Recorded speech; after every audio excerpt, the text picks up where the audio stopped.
الحمد لله نحمده ونستعينه ونستغفره ونعوذ بالله من شرور أنفسنا ومن سيئات أعمالنا.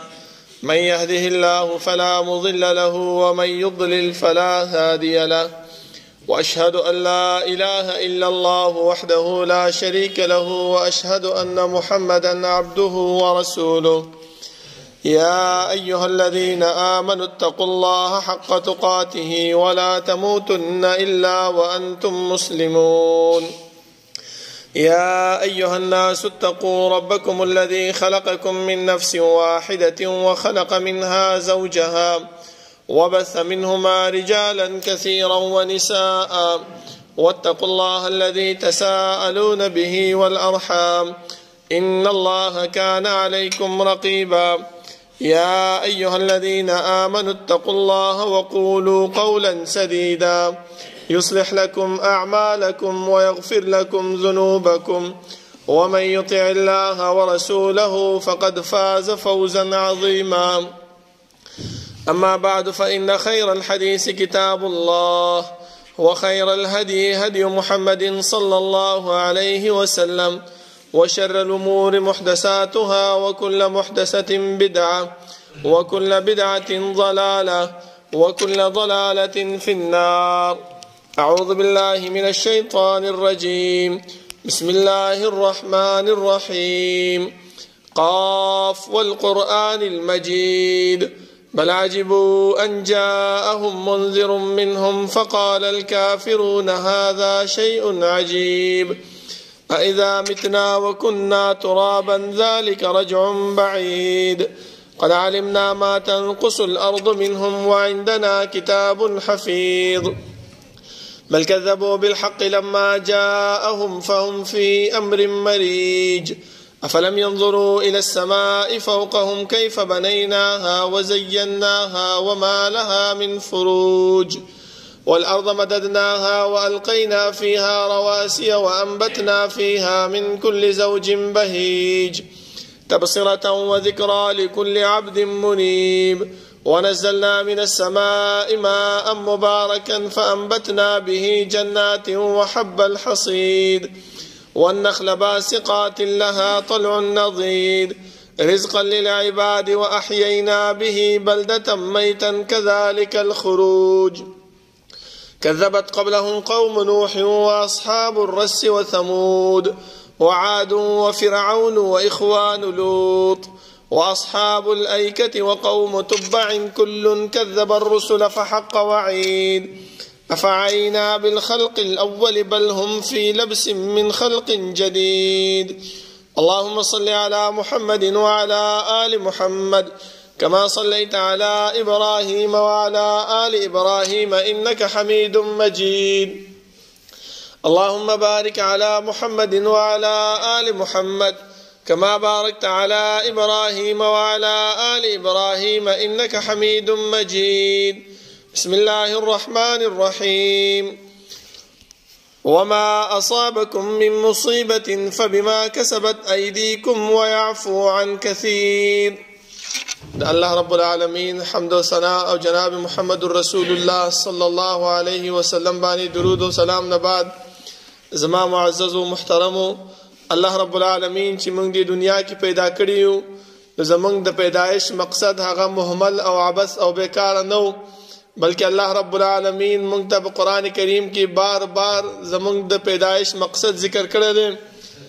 هغه دا دی چې الله رب العالمین خپل فرمایي چې وما خلقت الجن والانس الا ليعبدون، ما انسانانو پیریان نه دي پیدا کړی مگر خپل عبادت دپاره.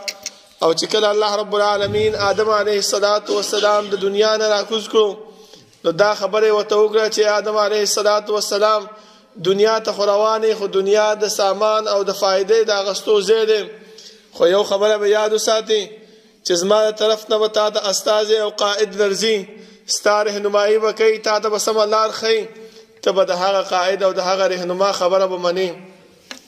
دا زما محترمو د آدم علیه السلام ته نه، بلکې د آدم علیه السلام چې کوم اولاد را روانو لکه مونږ چې یو، دا مونږ ته دا حکم دی چې انسانانو تاسو ته د الله رب العالمین د طرف نه قائد او رهنما راځي د هغه خبره به منئ.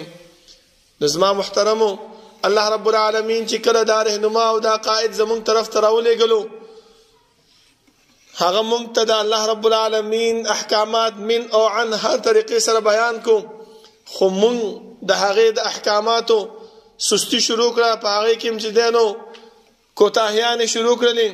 ځکه زمونږ نه مخکې چې کوم اسلاف صحابه کرام تیر شوي دي، که تاسو د هغې تاریخ وګورئ، که تاسو د هغې زندگی وګورئ، نو د هغې تاریخ او د هغې زندگی حالات هغه ډېر ښایسته و، ډېر ښه وخت تېرېدلو. ځکه الله رب العالمین د هغې په باره کې فرمایي چې فإن آمنوا بمثل ما آمنتم به فقد اهتدوا.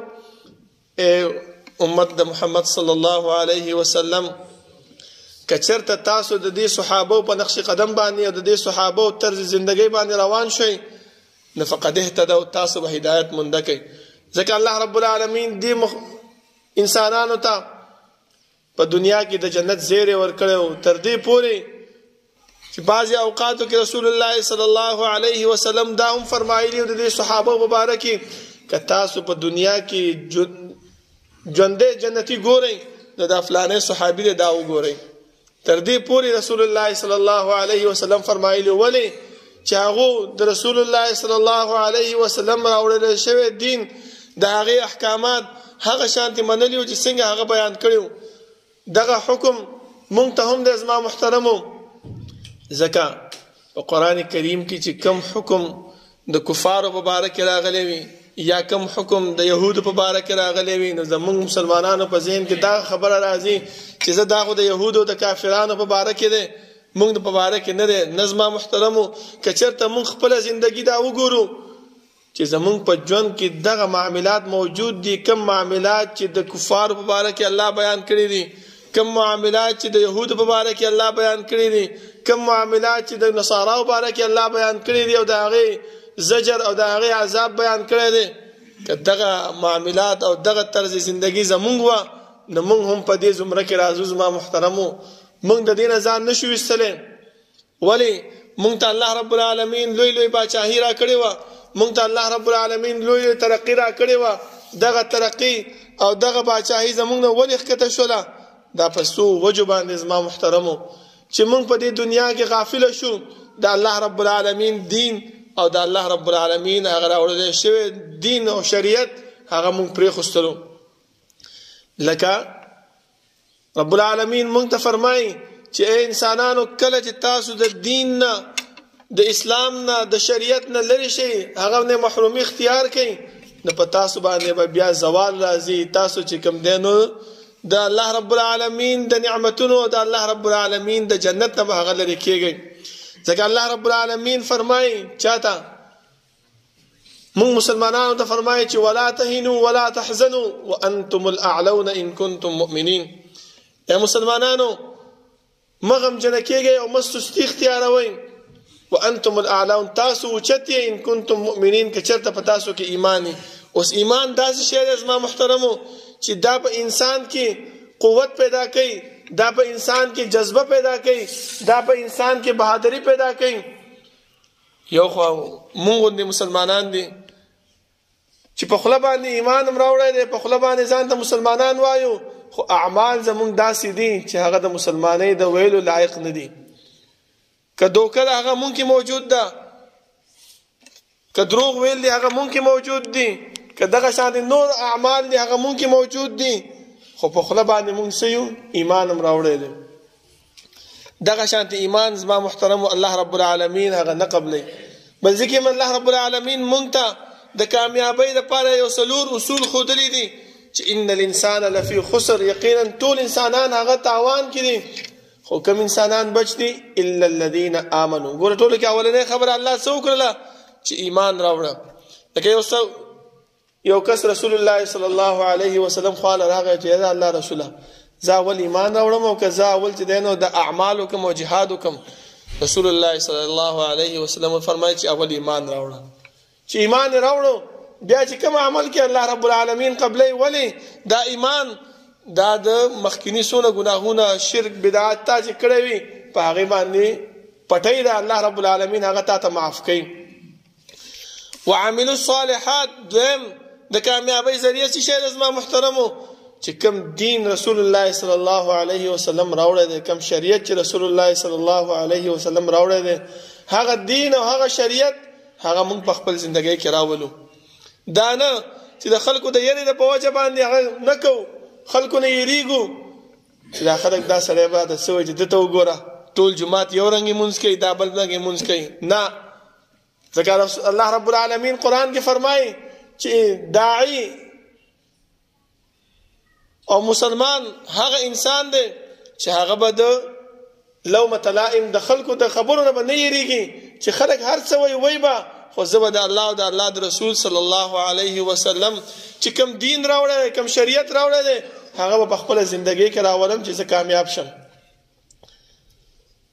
لکه نن سبا تاسو وګورئ چې کوم جماعت ته ورځو مونځ کوو، خلک راپسې خبرې کوي، خو که چېرته مونږ هم هغسې کې ودرېږو دا بعضې خلک داسې دي چې یاره دا خلک به راپته څه وایي چې ټول جماعت یو رنګې مونځ کوي او دا بل رنګې مونځ کوي، دغه خبرې راپسې کېږي. دغه شان د زما محترمو یخني ده په جرابه باندې مسه کول، مونږ هغه ځای کې چې دی نو د خلکو هغه خبرو ته وګورو چې یاره دا خلک به راپسې څه وایي، په جرابه باندې مسه چا راوستی چې تاسو راځئ او جرابه باندې مسه کوئ، ایسه مونږ هم چې دی نو هغه جراب وباسو او خپې وینځو. نه زما محترمو دا په عمل الصالحات کې نه راځي. عمل الصالحات کې هغه شی راځي چې مونږ ته کوم رسول الله صلی الله علیه وسلم بیان کړی دی، او الله پیغمبر صلی الله علیه وسلم فرمایي چې الله رب العالمین چې کوم رخصت انسانانو ته ورکړی دی په هغې باندې ډېر خوشحالیږي. لکه څنګه رخصت راکړی، رخصت دا راکړی چې روژه ده تا باندې تکلیف دی، سختی ده، ته روژه ماته که، په دې باندې الله ډېر خوشحالیږي.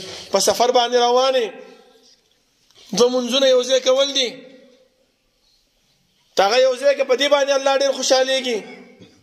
تاسو وګورئ 4 رکعاته مونځ باندې ثواب ډېر دی، په 2 رکعاته مونځ باندې ثواب ډېر دی، په 4 رکعاته باندې ثواب زیات ملاویږي. خو الله وایي چې نه په سفر روانې 2 رکعاته وکړه، ته چې 2 رکعاته وکړې په دې باندې الله ډېر خوشحالیږي او ډېر تعالی اجر او ثواب درکوي. دغه عمل صالحات کې راځي. اوس مونږ څه وکړو؟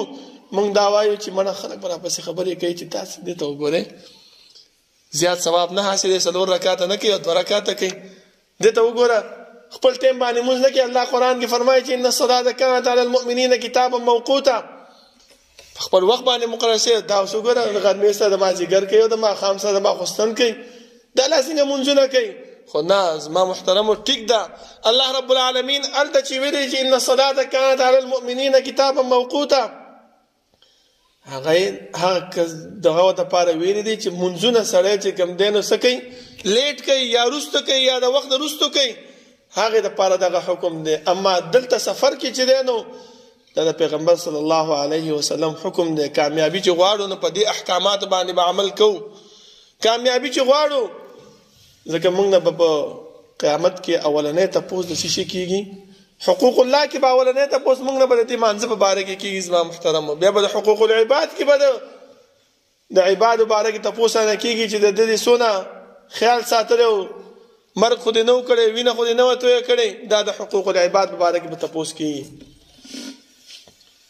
زما محترمو مونږ ته پکار دی چې مونږ کامیابی غواړو په دې خبرو باندې خپل ژوندۍ تیر کو او عمل وکړو. دریم وعملوا الصالحات وتواصوا بالحق، او په حق باندې خلق راوبلو چې وینو کوم ځای کې کوم غلط کار کیږي، ځکه ته وینا نشي کولای، په خوله باندې نشي ویلی، په لاس باندې منع کولی نشي، نو ځان په زړه کې خو د هغه سړي سره نفرت پیدا که، هغه ځای ته بیا مه ورځه چې یاره دلته د الله د رسول صلی الله علیه وسلم خلاف کار شوی، زه دې ته نه ځمه.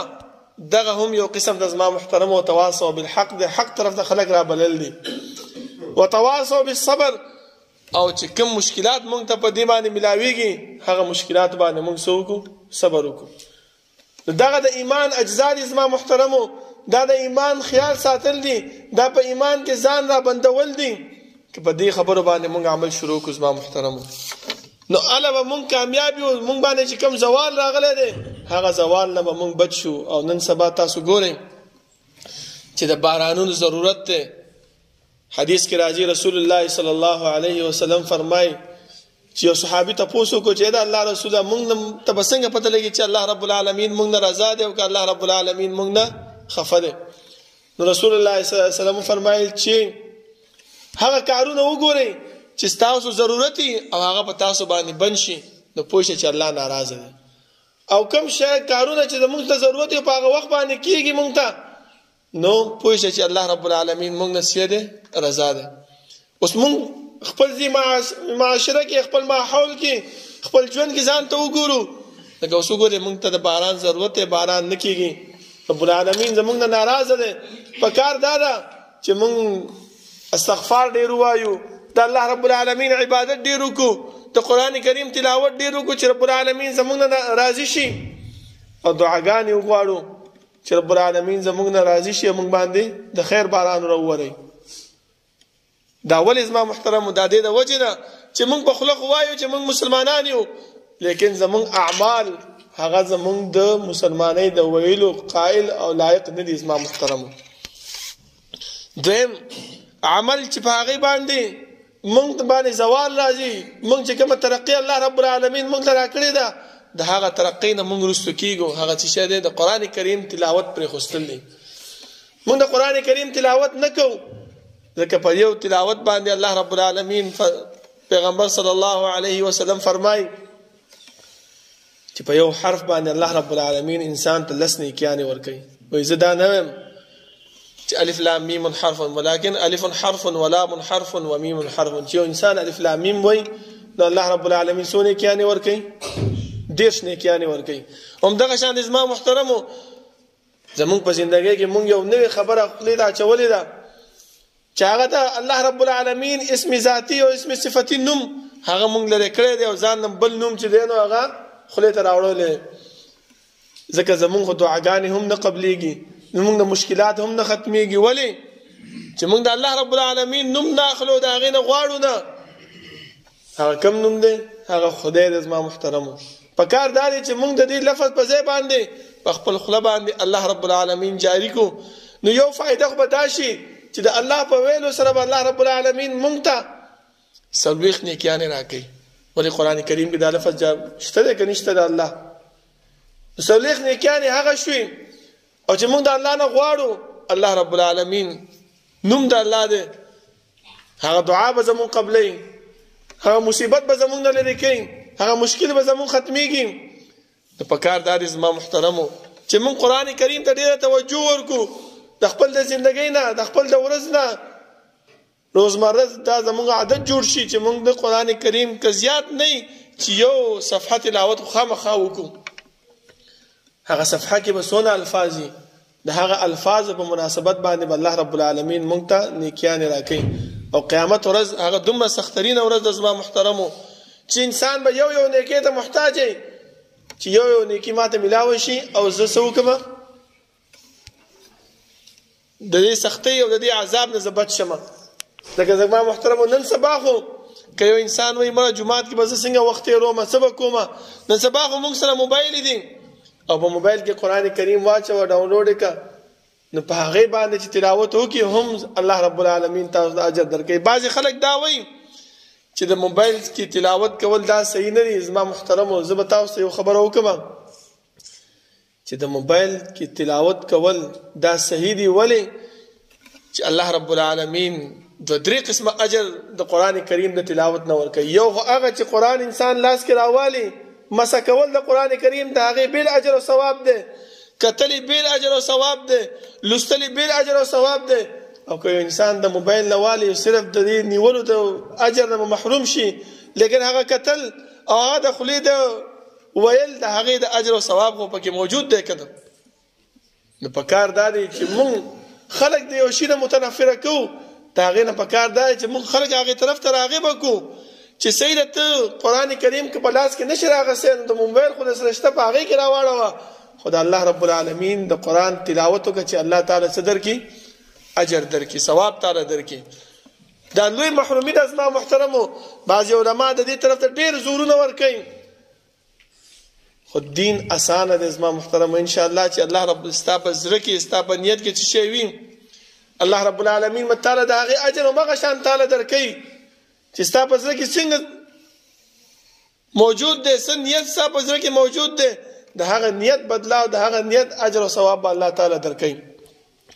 بل زما محترمو چې مونږ قرآن کریم پرېږدو د قیامت په ورځ به الله رب پیغمبر صلی الله علیه وسلم به الله رب العالمین ته شکایت کوي چې وقال الرسول یا رب ان قوم اتخذوا هذا القرآن مهجورا. یا الله دې زما قوم ستا دا کتاب پرېښی، بیا به موږ څه جواب ورکوو زما محترمو؟ ځکه د الله رب العالمین مخې ته ودرېدل دي. ولو ترى اذ وقفوا على ربهم، د الله رب العالمین مخې ته ودرېدل دي. حدیث کې رسول الله صلی الله علیه وسلم فرمایي چې د انسان او د الله رب العالمین په منځ کې به نه څه پرده وي او نه څه ترجمان وي چې انسان زړور به لګیایي. قرآن کې الله فرمایي وکلهم آتیه یوم القیامة فردا، الله رب العالمین مخې ته به ورځو، ځان له به ورځو، او چې بیا رانه الله تپوس کوي چې دا کار دی ولې کړی او د ولې جواب به بیا څوک ورکوي زما محترمو؟ خو موږ سره به دغه اعمال موجود وي. خو یو خبره یاد وساتو، هر عمل ته کمتر نه دی کتل پکار، بلکې دا پکار دی که ورکوټې عمل وي وایي چې دا ډېر لوی اوچت عمل دی. خو دوه خبرې به ذهن کې ساتي، هغه دا چې کله کوم عمل وکړو سمدستي به د الله رب العالمین نه دا دعا غواړو چې الله دا په خپل دربار کې قبول کړي. ځکه ابراهیم علیه السلام اسماعیل علیه السلام چې کله کعبه جوړه کړله نو بیا یې دا ونه ویل څومره غټ عمل یې وکړو، دا یې ونه ویل چې زه خو بس دا زمونږ د ژوند دپاره کافي دی، ډېر کار هم وکړو. نه، بلکې څه فرمایي؟ ربنا تقبل منا انک انت السمیع العلیم. یا الله دا محنت او کوشش هم وکړو، دا زمونږ نه په خپل دربار کې قبول کړه. حدیث کې راځي صحابه کرام چې کله به رمضان المبارک هغه به چې راتلو شپږ میاشتې مخکې به د الله نه سوال کوو چې یا الله رمضان ته ورسې، یا الله ژوند راکړي چې رمضان هغه په خپل زندګۍ کې والو، په هغې کې عبادت وکړو، ستا د رضا کولو کوشش وکړو. خو چې کله رمضان به تیر شو بیا به دا نه ویله چې بس ما خو ډېر عبادتونه کړي، روژه مې نیولې ده، تلاوتونه مې کړي دي، ذکر اذکار مې کړی دی، بس دا ماله کافي ده. نه، بلکې بیا به شپږ میاشتې به د الله رب العالمین نه به یېرېدل که چېرته الله قبول نه کړي. بیا به زه الله ته به څه وایم او دا سوال به کوو چې الله دغه کوم عمل دا زما نه په خپل دربار کې قبول کا.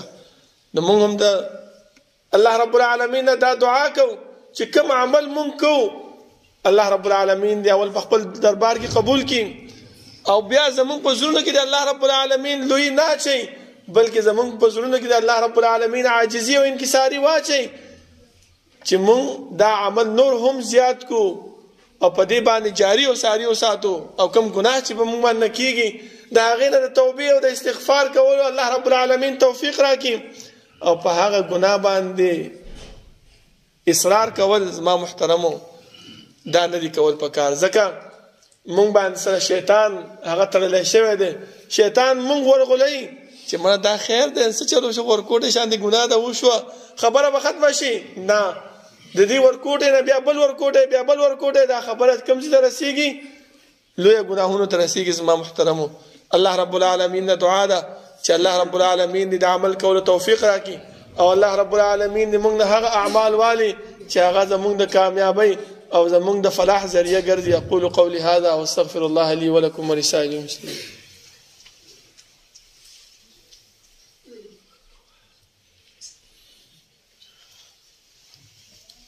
إن الحمد لله نحمده ونستعينه ونستغفره ونعوذ بالله من شرور أنفسنا ومن سيئات أعمالنا، من يهده الله فلا مضل له ومن يضلل فلا هادي له، وأشهد أن لا إله إلا الله وحده لا شريك له، وأشهد أن محمدا عبده ورسوله.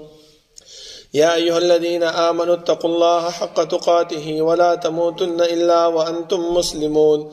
يا أيها الناس اتقوا ربكم الذي خلقكم من نفس واحدة وخلق منها زوجها وبث منهما رجالا كثيرا ونساء، واتقوا الله الذي تساءلون به والأرحام إن الله كان عليكم رقيبا يا أيها الذين آمنوا اتقوا الله وقولوا قولا سديدا يصلح لكم أعمالكم ويغفر لكم ذنوبكم ومن يطع الله ورسوله فقد فاز فوزا عظيما أما بعد فإن خير الحديث كتاب الله وخير الهدي هدي محمد صلى الله عليه وسلم وشر الأمور محدثاتها وكل محدثة بدعة وكل بدعة ضلالة وكل ضلالة في النار أعوذ بالله من الشيطان الرجيم وما أصابكم من مصيبة فبما كسبت أيديكم ويعفو عن كثير. زما محترمو زبتا اوس اخره کې یو حدیث د رسول الله صلی الله علیه وسلم بیان کوم چې رسول الله صلی الله علیه وسلم فرمایي چې ورځ د صحابه کرام سره کېناستو تاسو وکړو چې زما ملګرو من المفلس فیکم تاسو کې غریب انسان څوک دی؟ موږ د دنیا ماحول له هغه ته فرمایي چې الله رسول الله لا درهم له ولا دینار، چا سره چې درهم او دینار نه وي هغه غریب انسان دی، پیسې ورسره نه. نو رسول الله صلی الله علیه وسلم فرمایل چې نه، غریب هغه دی چې د قیامت په ورځ باندې راشي او ډیر منځونه راوړي، ډیر روزي راوړي، ډیر عبادتونه راوړي، ډیر د قران کریم تلاوت راوړي وي او د الله رب العالمین چې تاسو کې نو الله رب العالمین مخې ته پیټه ودرې چې الله دا عبادت مې کړې ده، الله دا عبادت مې کړې ده، الله دا د قران کریم تلاوت مې کړې ده. په دې مجمع کې یو کس راشي چې الله دې کس ما چې کوم دینو عزت لوټ کړو، دې کس ما ته کنزل کړو، دې کس ما ته چې دینو بد رد ویلو، دې کس ما ته سپیړه را کړو. بیا الله رب العالمین ملائکه ته فرمایي چې دې د نیکیان راواله دې له ورکي، د دې نیکیان راواله دې له ورکي چې نیکیان ختم شي. ملائکه وته چې الله وسو کو د سړي نیکیان ختم شي او دا لین خو لګیدل دي، ډېر وګد لین دي. الله به تو فرمایي چې دا غو بدیر حواله د دې سړي په تله کې واچوي.